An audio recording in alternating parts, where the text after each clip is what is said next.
Okey, pertama sekali saya ucap terima kasih lah kepada para media. Hari ini lah mesyuarat saya yang pertama secara rasmi dengan Majlis Peguam, wakil daripada Majlis Peguam dan juga daripada Attorney General Chambers ya. Kita berbincang tadi berkenaan dengan pindaan di bawah Akta Profesional Undang-Undang ataupun The Legal Profession Act ya.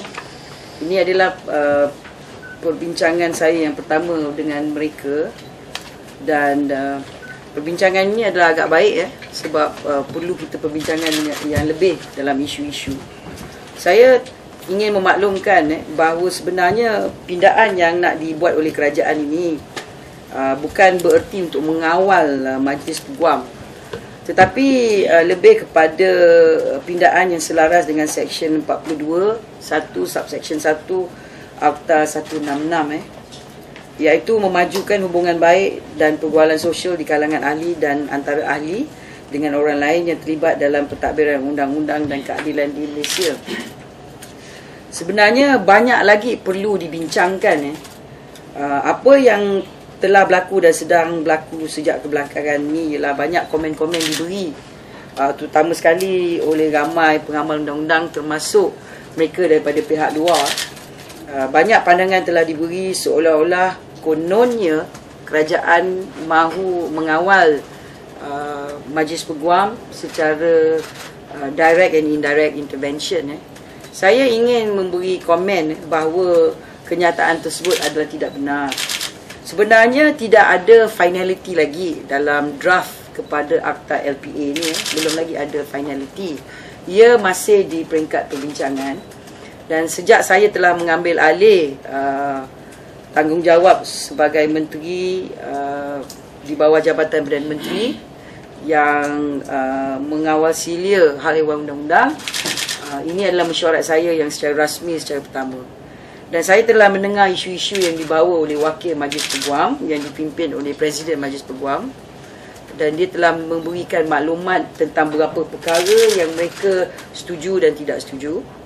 Dan saya telah mendengar dan memberikan mereka maklum balas bahawa kita perlu membincangkan lebih.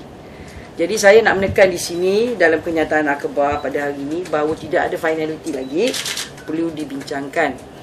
Sebenarnya proses perbincangan ini adalah pada satu peringkat, dan setelah kita mendapat persetujuan semua pihak ataupun terdapatnya satu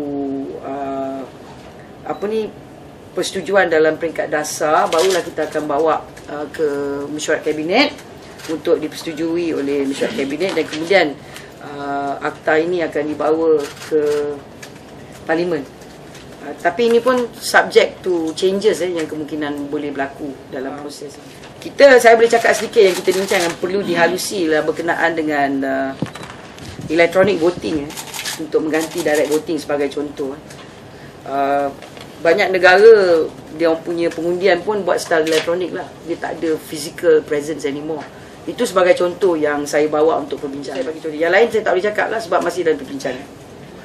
Berkenaan dengan isu legal aid, bantuan guaman tu, saya mendengar isu-isu dibawa oleh Jabatan Bantuan Guaman.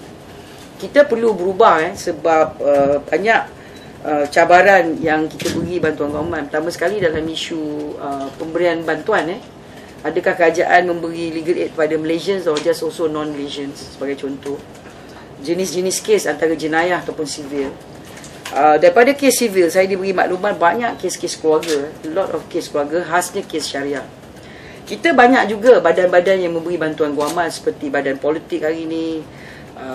Majlis Peguam pun ada bantuan guaman dia. Banyak agensi yang NGO yang juga terlibat secara langsung dan tidak langsung dalam bantuan guaman. Jadi sebenarnya kita nak streamline legal aid dalam negara kita, legal aid in Malaysia, supaya kita nak tengok peranan yang perlu dimain oleh setiap daripada agensi kerajaan ataupun NGO supaya kerajaan boleh beri pada hala tuju yang lebih tepat dan lebih berkesan. Jadi saya berharap pindaan kepada Akta Profession Undang-Undang ni bukan saja dalam isu quorum ke, dalam isu wakil, tetapi lebih kepada bread and butter issue juga. Jadi let the amendment be an overall amendment to benefit all the 17,000 members of the bar, not just a one-off issue.